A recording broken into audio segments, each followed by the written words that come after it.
2 of finding pieces at Tahiti. So, I found this cool cabezon.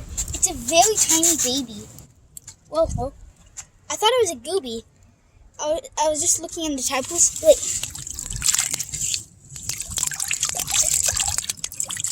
So yeah, it's so cool. It has this little fin on it. So my dad actually caught one that we're gonna eat for dinner. So which is really cool.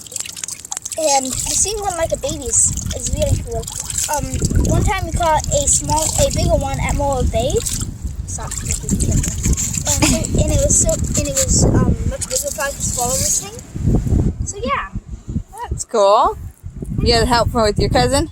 Yeah. We literally just found all this stuff. Yeah, so